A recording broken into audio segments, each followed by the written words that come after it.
Hey everyone, welcome in here to the Friday walkthrough. I'm Cole Carmody alongside Monte Spiller.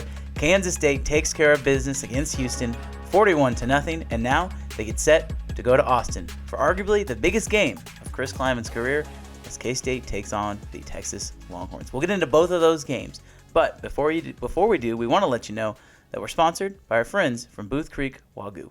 Remember to elevate your tailgate this season with our friends from Booth Creek Wagyu. Their ranch is located just north of Manhattan and proudly raises authentic Wagyu beef from farm to table. Visit their retail locations in Manhattan and Overland Park or online at boothcreekwagyu.com. Monty, K-State 41-0 over Houston. It was a little cold. I think the Houston boys, we talked about it. They were affected by that cold, but man, that was a butt whooping. That was, we both predicted K-State to score 40-plus points, but I don't think anybody would imagine if we get the shutout.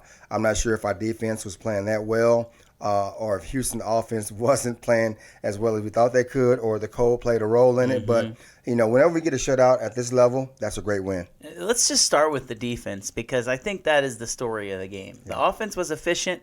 They drove down the field. They scored points. But the defense, what they were able to accomplish, it was really impressive. Donovan Smith came into this game as the second leading passer in the Big 12. Monty, he finished 13 of 28 for 88 yards and an interception. Yeah, I wasn't concerned about the team winning as a whole, but I was concerned about Houston's offense coming in. We talked about it before. The two previous games against West Virginia, they put up big points, and against Texas, they moved the ball really well towards the later part of the game. And those two are two quality opponents. So them coming in, I expected more. But either I gave them too much credit, or I didn't give our defense enough credit. And I'm going to say I didn't give our defense enough credit because those boys balled out. They played amazing. And I want to start with the secondary because, once again, we've talked about this at length. If there's one position on throughout really the whole entire team that we've talked about, hey, this group's going to get it figured out, we believed it would be the secondary. Yeah. And it sure looks like the secondary is turning into a strong suit on this team. Along with the secondary, K-State gave up 113 yards rushing on the entire game. Houston was in the red zone 0 times. Yeah, that's impressive. Going back to the secondary, a lot of things we noticed. They're communicating better, but as me being a former DB myself, they're playing confident, and there's not a lot of question marks out there, and we have quality depth, and the guys are flying around. They trust each other, and they're making plays, and they welcome the challenge, I believe, of anybody that may come to the Bill or even on the road coming up this week. They welcome the challenge, and they're forward, and they take a lot of pride in limiting teams, not just in the passing game, but like you said, in the running game as well. And I want to talk about Kobe Savage, because this is a guy who at the beginning part of the season, fans, I think, were just expecting him to be the player he was before his knee injury. I've never had a catastrophic knee injury or any really major injury like that. I don't know if you have, but it's not fair to assume that a player is going to come back, even if they are fully healthy, and be the exact same player they were in week one. And it's taken Kobe some time, but he's finally getting back to that point of being that all-conference level player. Have you seen a difference in his game from week one to now? Yeah, I go back to the word confidence. He looks like the Kobe of old. No matter how many mental reps you get, you can be on the sideline, you can watch film, you can be in the back of the play watching the guy in front of you while you're healing up. That's still not the same. And now that we've got a little deeper into the season and he's actually got a lot of playing time, his body the muscle memory is there and his trigger is there. So he's not hesitating on plays that he did early in the season. Now he goes and makes plays and doing what we expected him to do. So I can see that Kobe is back to being Kobe, and the other guys are surrounding him, and he's being a leader, and they look amazing right now. I think the flip with him and VJ Payne at the safety positions helped as well. But you got to give credit to Joe Kleinerman, right? Like, this is a guy who he talks about all the time. He wants his safeties to know every position in the back end. And so I think it was a seamless transition for VJ. It was a seamless transition for Kobe. And it's paying dividends right now. And it was obvious that Houston was struggling mightily against K-State's secondary. Let's talk about the corners as well. I mean, Jacob Parrish and Keenan Garber. I think that was a guy we talked about in the last show. Yeah. Those two guys on the outside, and then you throw in Will Lee, who's now fully healthy. This secondary is really starting to look like a good group. They are, and I'm curious, and I'm not going to jump to conclusions, but I'm anxious to see if this group can be better than the group we had last year towards the end of the season. Keep in mind, we had Echo last year, and we had Julius Brent, excuse me, now with the Colts. We had him as well, and they were stud players for us. But right now, those three guys, Lee, Garber, and Parrish, they're playing well. And so and they're young. Yeah. That's the good thing about it. So I'm excited to see the future. But right now, I couldn't be happier with those guys. And the whole defense as a whole. I mean, like we talked about the stats, but I want to look at this front seven because I think kind of previewing Texas, we'll have the whole second half to talk about that, but stopping the run is going to be key. Houston, we knew, was not going to be a team that was going to run the ball. You're really going from one extreme, from Houston, who never ran the ball, to Texas, who that's what they want to do. But you specifically look at this Houston game, and once again, it just felt like the front seven is in attack mode. Yeah. And on defense, if you catch, you're going to be wrong. But if you go out and you attack, then you're going to be right. Even if you're in the wrong gap. If you're making a mistake and you're playing hard, then you're going to be right. It seems like they're not making a lot of mistakes and they're playing hard. And when a front seven does that, they are really hard to move off the line. They are. Our front seven, they're dictating what happens. They're not, like you said, they're not catching. They're imposing their will on offenses. And they're basically daring teams to run against us. And like you said, Texas will be a bigger challenge coming up Saturday. But the fact that we've been so confident the last couple of games in what we do, our schemes, our blitzes, our stunts, they look confident as a whole. And honestly, that right there creates chaos. And like you said, you can be wrong, but if you're going 100% and you're going full speed downhill, even though you're wrong, most times you make it right. So our defense as a whole is playing confident, and it's probably one of the better defenses in the Big 12. Yeah, and the numbers agree with that statement as well. Jake Clifton filled in at Mike linebacker. This is a guy who has played every position in that linebacker room. How important is it to have a guy like him? Because I look at Jake Clifton as really your do-it-all, right? You know, you got a guy like Avery Johnson who can make things happen on offense with his legs and through the air. Well, Jake Clifton plays that same quarterback of a position on defense, and he's able to do it extremely well. It has to be a confidence boost for a defensive coordinator, knowing you can just throw him in there, and he's going to make the right calls no matter what. You hit the nail on the head with that one. He's a player where you can put him in any spot in a linebacker position, no matter what it is, because sometimes you got guys who are great Mike linebackers, middle linebackers, but if you move them to the Sam, they're so-so in between, or to the wheelbacker, they're so-so. He does all three extremely well, and there's no drop-off at all. So that's a great asset to have no matter what. And he's physical. I know he got kicked out of the game a couple of weeks ago for targeting, which I disagree with, but I love the fact that he brings that energy, and you know when he comes, he brings his pass, and you're going to feel it. He's a gamer. He is. He could play any position on the field, not just any linebacker position. Let's talk about this offense a little bit. Obviously, whenever you score 40 points, you had a good day. And K-State finishes the day with 6 touchdowns. They do miss the last extra point, the backup kicker. Yeah. Sorry, buddy. He made your debut and missed the extra point. That's okay. He'll have other chances. K-State, Will Howard specifically, 15 of 17, 164 yards and 2 touchdowns. He was in total command of the offense. Yeah, Will looked confident. There was no doubt whatsoever. He was smiling. He was slinging the ball around. The O-line gave him time. Whenever the quarterback run game was in play, he hit the gap and got positive yards. He was just a leader out there. He was Will of old, Will from last year, Big 12 championship Will. I know there was a controversy a couple of weeks ago. He struggled a little bit. Guys like put in Avery, this and that. But Will looked like Will that we've known to know and love, and that's a big boost going into Texas week. It's a confidence boost for Will. Yeah. I mean, really it is. And I don't think we're at a point with this K-State team where you can shake the confidence of Avery Johnson because scoring 5 touchdowns basically in your debut, it's going to be hard to lose that confidence. But for Will, you see that happen and maybe you start to feel a certain way. And I think that Avery is kind of lighting the fire under him. It was kind of a kick in the butt to say, hey, I got to get going or else I'm going to lose my job. Right. And when you have 2 guys that support each other, that's important. But when you have 2 guys that push each other, it's even more important. I think that's what's going on in that quarterback room, and K-State is seeing the fruits of that happening. Absolutely. And Will knows, man, hey, Avery's special, and he knows Avery's the future, and he wants Avery to be the future next year, not this year. Right. And nothing against that, but that's what true competitors do. You know, if Will was okay with Avery taking his job, we don't want him as a starting quarterback anyway, but that's not who Will is. Will's going to be like, you know what? I'm just as good as this guy right now for this offense we have, and I was good enough last year. I'm good enough this year. And you can tell that he don't want to lose his job, and he's competing. But the thing that makes Will special is he's competing, but he's still helping the young kid along the way as well. He's not being selfish from that manner. But on the flip side, Will and Avery both are being good quarterbacks. It forces other schools to prepare for 2 different quarterbacks. You don't know what you're going to get, and there's not really a letdown in ability when you have either or on the field.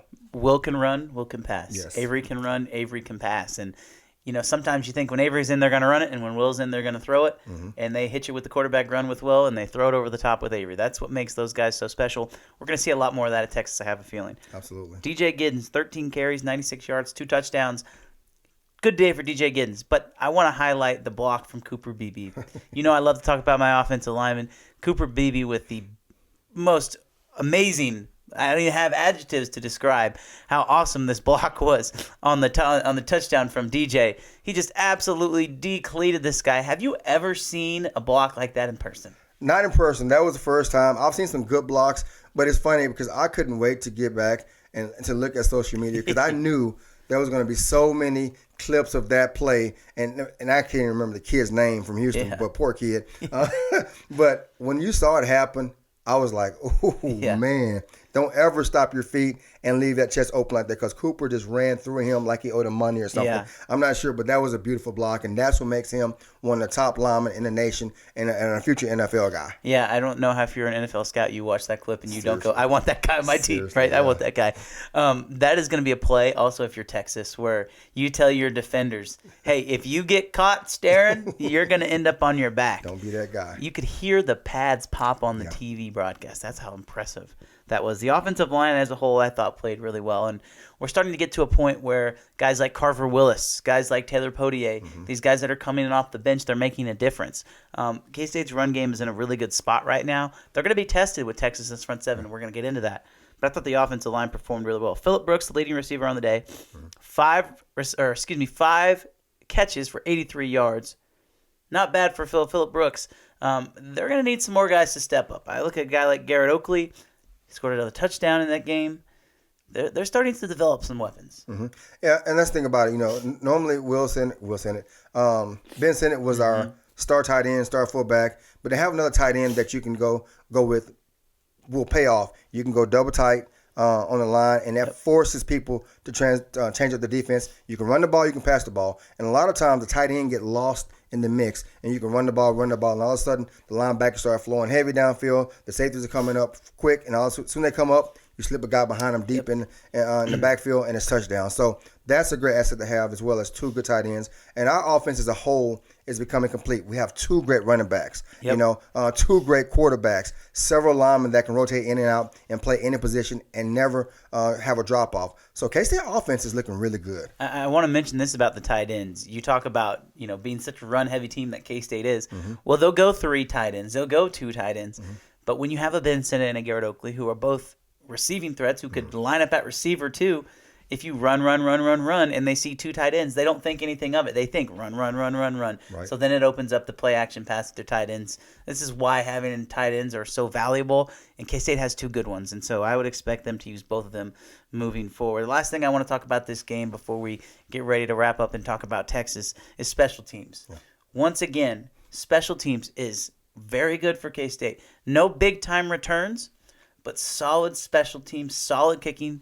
Chris Tennant, perfect on extra points. I'm to the point now with the special teams where we're back to calling it a strength for this team. It is. And one thing I noticed, like you said, there wasn't any wow plays with special teams, but they were consistent. They did what they were supposed to do. But one thing I did notice on kickoffs, kickoff returns, punt returns, the guys that are on that team are playing harder. They're taking a lot more pride in it, and they're making tackles when in the first couple games they weren't making the tackles they should. Now they're making the tackles and limiting teams to yardage after the kick. And so that looks like the case of old that had special teams throughout, no matter what they were expected to make. And Dana Holgerson's group was ready to go home at the end of the game. Houston had the ball. They ran it 3 times, and it took about a minute and a half off the clock. They were ready to get back to warm and sunny Houston, and K-State was ready to get out of there with the win. They did exactly that, winning 41-0. K-State now 6-2 on the season, 4-1 into conference play, getting ready to go down to Austin. We'll talk about that and much more when we come back on the Friday Walkthrough. Welcome back in here to the Friday Walkthrough. I'm Cole Carmody alongside Monte Spiller. We're sponsored by Booth Creek Wagyu. Let's talk about this game between K-State and Texas. Texas coming in at number 7 in the country. K-State clocking in at number 23 in the latest college football playoff rankings. Before we get into the game, I got to ask you, is that about where you thought K-State might end up in those? Yeah. For the most part, I would say yeah. Yeah. It's right now at this point, it's kind of tough, but yeah. Because you had K-State, KU, and Oklahoma State all in that group right there. Right. I would think if all three of those teams win, I would think K-State would probably catapult both of those teams. I would hope. A win on the road in Austin is going to go a long way for this team, and I think it would go a long way to legitimizing just everything that they've put together. Right. People can sit here and they can talk all they want about how K-State's best win is against Troy or whoever they want to say, but when you beat teams the way K-State has beaten teams the last 3 weeks, I think that says more about the team than about the opponent. So we'll see, right? You got to leave it out on the field. Big noon kickoff, 11 a.m. on Fox. This is going to be a big game, and I had some immediate thoughts when I saw big noon kickoff. I don't know if it favors one team or the other, but anytime you can play on national TV, it's a great honor. Yeah, I think I'm glad. Honestly, I'm a big fan of the 11 o'clock slot for some reason. I like that because when my team, K-State, plays first, it allows me to watch other games throughout the day. So I'm a big fan with that. But I think it benefits K-State. Yeah, we're on the road. It's at Texas. Even though Texas has a larger stadium capacity compared to K-State's, I don't think their fan base is as passionate as K-State fan base. And nothing against them as fans. They have great fans. But 11 o'clock game, they won't be up for the game, in my opinion. I feel like K-State will take advantage of that. And then, later in the game, Texas fans realize, oh, crap, this is going to be a battle. Then they get up. But I think K-State has the advantage going into the game. And I think that's what people don't understand. Like, it seats 100,000 people in Austin. But the difference between Austin and K-State is, again, when you talk about the smaller venues, you're more on top at K-State. It's louder. There's more. The student to spectator ratio is not as great. And it's just as a fact that the more non-students there are at a stadium, they're quieter. Yeah, they are. And so, this will be my first time. Zach Carlson and I are going down to Austin for the games. This will be my first time being down there, but I don't think the environment is going to be anything that K-State can't handle. No, they've been there before, and they know what to expect. And like you said, we've been in rowdier venues and crowds, and I think K-State welcomes the challenge. They're excited about the opportunity. Texas is a great program. They're having a good season so far, and they understand the task at hand. So there's nothing to be nervous about. If I'm a player on a K-State team, I'm excited. Not even scared. I'm excited.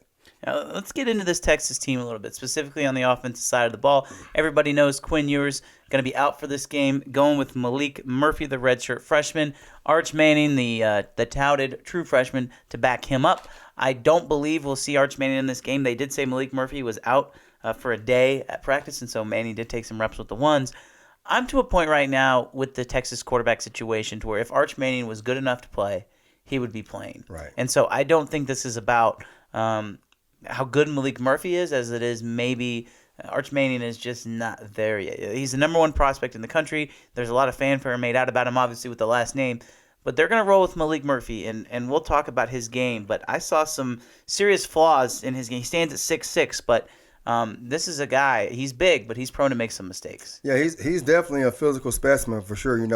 It's one of those guys where if you're traveling, normally you have the lineman and get off the bus first. Yeah. And in this case, put that quarterback off the bus first because he definitely catches your attention. But, with a Steve Sarkisian offense, the guy's a mastermind. Some of the schemes he come up with, I'm sitting there watching games and I'm like, man, that was good. But I don't think Malik is as well polished as yours, obviously. So his playbook is going to be limited.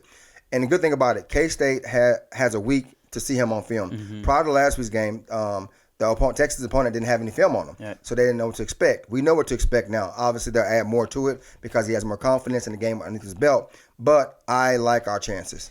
Malik Murphy, 16 of 25, 170 yards with 2 touchdowns and an interception against BYU. I want to point this out, and I don't know if this means anything at all, but Josh Hoover from TCU threw for almost 500 yards against BYU. They scored 44 points. He rolls into Manhattan the next week, doesn't even throw for 150 yards, throws an interception, looked like a completely different quarterback. Yeah. Those are against the same team. And I know that the schemes are different, the offenses are different. But is it fair to say this was Hoover's first start against BYU, this is what he did. This is Murphy's first start against BYU, and this is what he did. And the commonality between all those is their second start is against K-State. Yeah, and I think K-State, once again, has an advantage in this game plan. Our defense is playing better.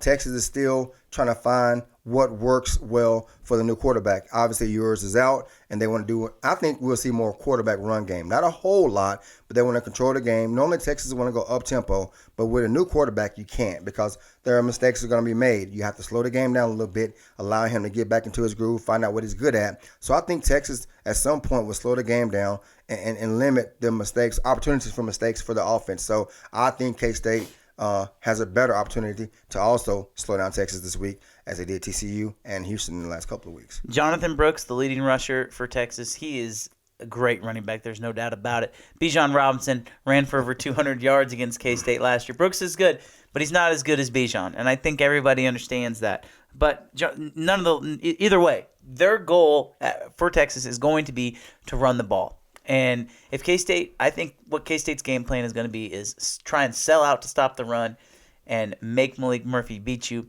They've tried to do that before. They tried to do that really against Missouri, and it burned them. They've tried to do that in the past, and it's burned them. But we've also seen that be successful. On the edge for Texas, Xavier Worthy, obviously one of the fastest receivers in the league. Adonai Mitchell, Georgia transfer, another really good receiver, and then obviously Jordan Whittington, guy who's been there for a while. They've got some playmakers at receiver. We talked about the secondary earlier in the show, but I think K-State is going to try and stop the run and make Murphy beat him. Yeah, I think K-State honestly understands Texas' run game is very good. Their O-line, when it comes to run game, they do what they do. They impose their will, very similar to K-State's O-line, and it bothers me and it worries me a little bit. But I think K-State will stack the box. We'll do a lot of man coverage on the back end to allow extra run fitter in the box. But on the flip side, Worthy, you mentioned him. Yeah. He scares me. The kid is long. He can get going. He hits second gear. But I think we'll have a bracket coverage for him, still allowing another safety to be in the box. But K-State will disguise, try to confuse the young quarterback, and hopefully force him into some mistakes. But we stop the run game, we got a chance.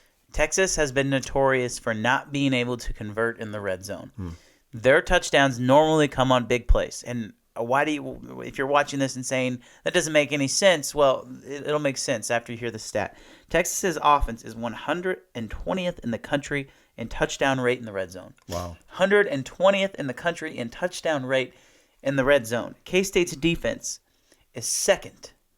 So if there's one mismatch in this game, it's if K-State can hold Texas out of the end zone in the red zone and force them to kick field goals, they're going to be successful. But if Texas somehow scores touchdowns inside of the red zone, it's probably a recipe for disaster for K-State. But how about that 120th in red zone offense touchdown rate? It's amazing. Yeah.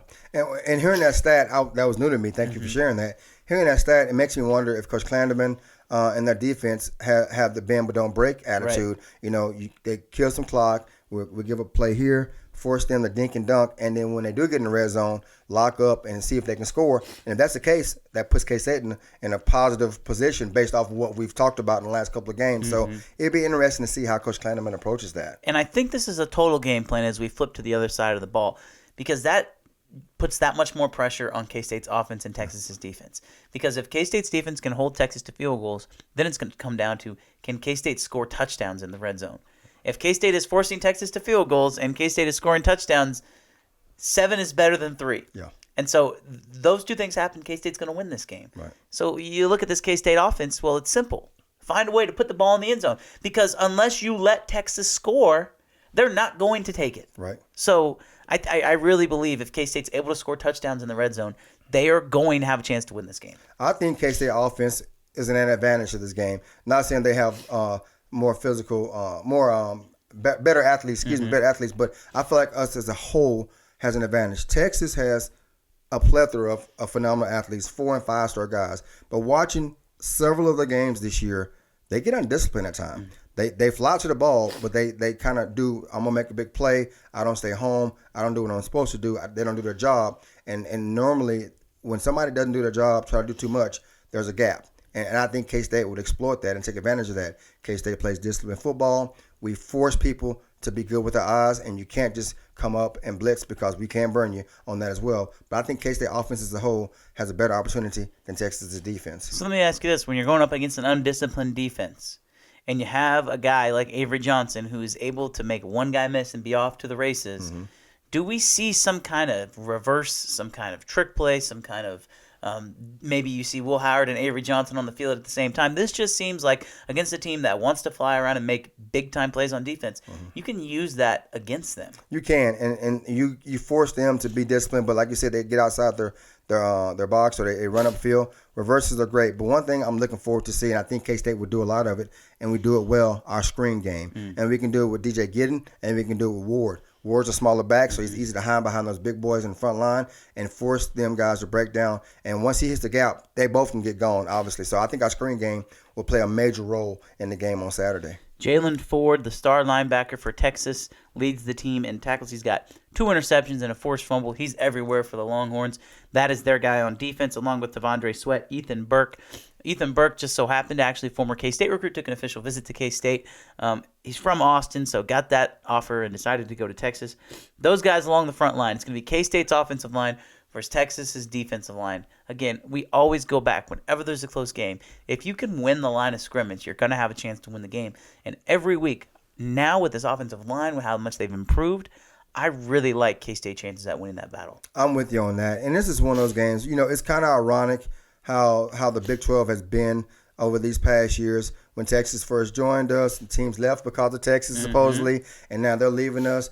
I think there's a lot at stake. And K-State understands a win in Austin, not saying it's going to any other games are guaranteed, but a win in Austin sets us up pretty dang good moving forward. So I think our guys understand that. Our coaching staff understand that. Our fan base understands it. And like I said, I was excited about the Houston game because it's a K-State game.